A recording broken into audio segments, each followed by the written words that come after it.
Analisis data bivariat sebagai pemenuhan tugas mata pelajaran matematika kelas 12 SMA Negeri 1 Jatisrono tahun pelajaran 2024-2025. Sebelumnya perkenalkan anggota kelompok 4. Pertama, Aulia Nagata absen 6, Jensa Akiko absen 9, Immanuel Elingga absen 20, Muhammad Abdul Rizal absen 24, Nizar Mahfud absen 27, Zaskia Dini absen 34.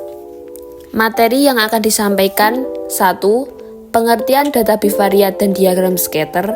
2. Data bivariat. 3. Diagram scatter. 4. Menentukan persamaan garis regresi. 5. Menentukan prediksi nilai data. 6. Menghitung koefisien korelasi. Pengertian data bivariat dan diagram scatter. Dalam statistika, data bivariat adalah data masing-masing dua variabel, di mana setiap nilai salah satu variabel dipasangkan dengan nilai variabel lainnya. Sedangkan diagram scatter atau diagram pencar digunakan untuk menyajikan data yang terdiri atas dua variabel kuantitatif. Diagram pencar berupa titik-titik pada bidang kartesius. Diagram pencar memiliki dua variabel, yaitu variabel bebas atau variabel independen, dan variabel terikat atau variabel dependen. Variabel dependen nilainya dipengaruhi oleh variabel independen. Variabel independen digambarkan pada sumbu X, sedangkan variabel dependen berada pada sumbu Y. Data bivariat. Dari hasil pengamatan kami tentang data bivariat di sekitar, kami memperoleh data jam belajar dan rata-rata nilai dari seluruh anggota kelompok. Data tertulis dalam tabel di samping. Jam belajar 8 jam, rata-rata nilai 89,93. 5 jam 86,79. 7 jam 87,14. 2 jam 82,43. 3 jam 84,42. 4 jam 86,29. Diagram scatter. Dari data bivariat sebelumnya, kami memperoleh diagram scatter seperti berikut. Analisis diagram scatter. Arah garis naik dari kiri ke kanan. Tren data linear. Korelasi positif.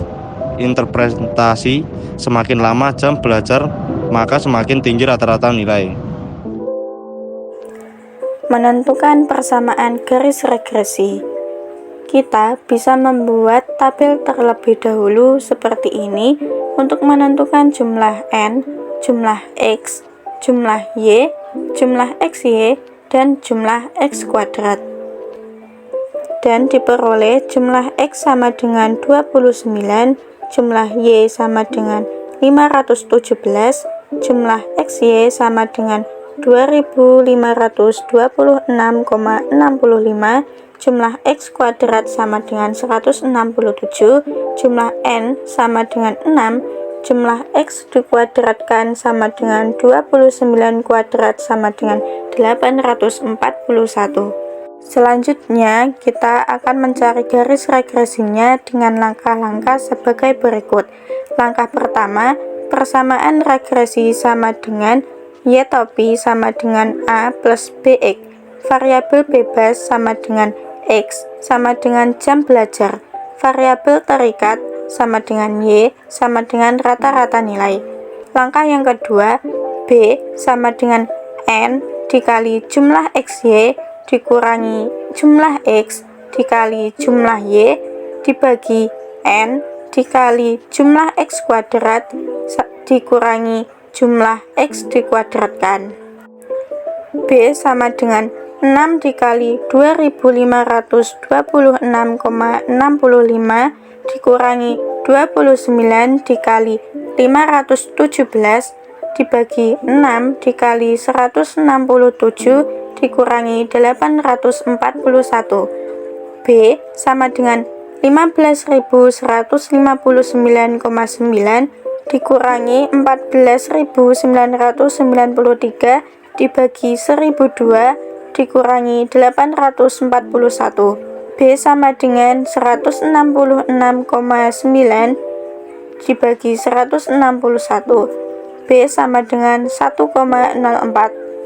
Langkah yang ketiga yaitu menentukan nilai A. A sama dengan Y topi min B X.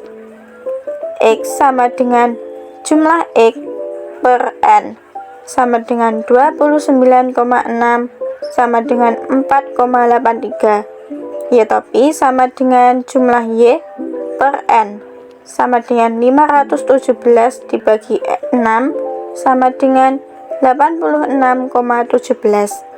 A sama dengan 86,17 dikurangi 1,04 dikali 4,83.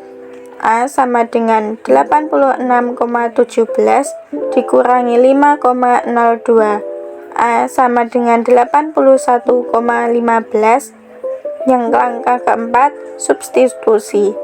Y topi sama dengan A plus BX. Y topi sama dengan 81,15 ditambah 1,04 X. Jadi garis regresinya adalah Y topi sama dengan 81,15 plus 1,04 X. Setelah mencari persamaan regresinya, berikut ini adalah garis best fit yang sesuai dengan data. Selanjutnya adalah interpretasi nilai konstanta dan koefisien regresi. Yang pertama adalah nilai konstanta dengan simbol A adalah nilai dasar variabel dependen tanpa pengaruh dari variabel independen. Jadi, jika tidak menggunakan jam belajar, maka nilai minimum yang akan diperoleh adalah 81,15. Yang kedua adalah nilai koefisien regresi dengan simbol B. Jika variabel independen mengikat 1, maka variabel dependen akan bertambah sebanyak B. Jadi, setiap jam belajar bertambah 1 jam, maka akan meningkatkan nilai sebesar 1,04. Prediksi nilai data. Di prediksi nilai data ini terbagi menjadi dua, yaitu interpolasi atau di dalam rentang data. Seperti soal di bawah ini, kita disuruh untuk mencari rata-rata nilai jika jam belajarnya selama 5,5 jam. Kita akan menggunakan nilai konstanta A ditambah nilai koefisien regresi B dikali X, mana nilai konstanta A adalah 81,15 ditambah 1,04 dan X adalah 5,5. Dan hasil rata-rata nilai jika jam belajarnya selama 5,5 jam adalah 86,87.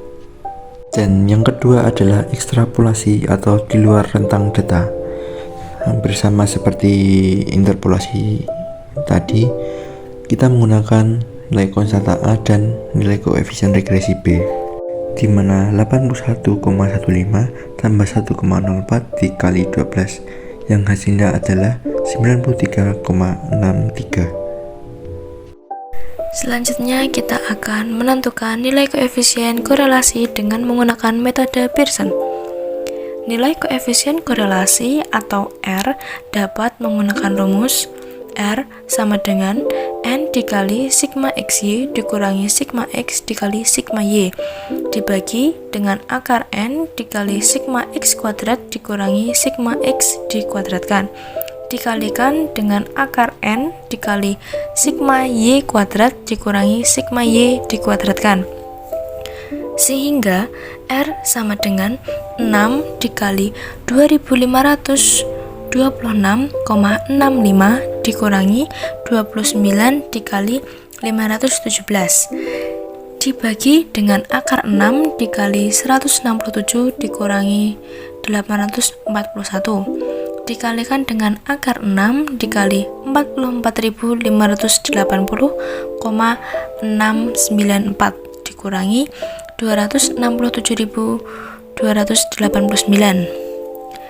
R sama dengan 15.159,9 dikurangi 14.993 dibagi dengan akar 1002 dikurangi 841 dikali dengan akar 267.484,164 dikurangi 267.289.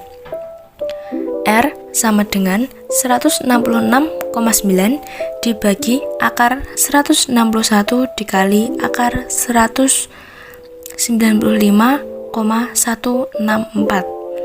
R sama dengan 166,9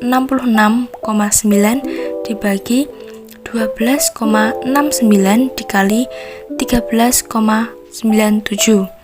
R sama dengan 166,9 dibagi 177,2793.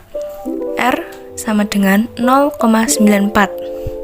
Karena nilai koefisien R sama dengan 0,94, maka tingkat korelasi antara jam belajar dengan rata-rata nilai adalah sangat kuat.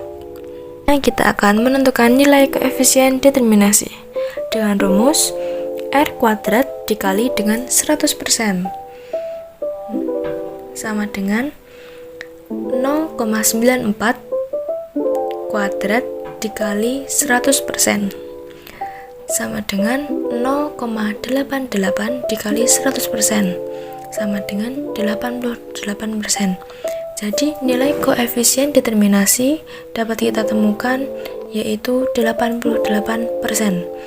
Jadi pengaruh jam belajar terhadap rata-rata nilai sebesar 88%. Sedangkan pengaruh variabel lainnya sebesar 100% dikurangi 88% sama dengan 12%. Jadi pengaruh dari variabel lainnya sebesar 12%. Oke teman-teman, selesai sudah pemaparan materi dari kelompok kami. Jika ada pertanyaan terkait materi, silahkan ditulis di kolom komentar ya. Sekian dari kelompok kami, kurang lebihnya mohon maaf.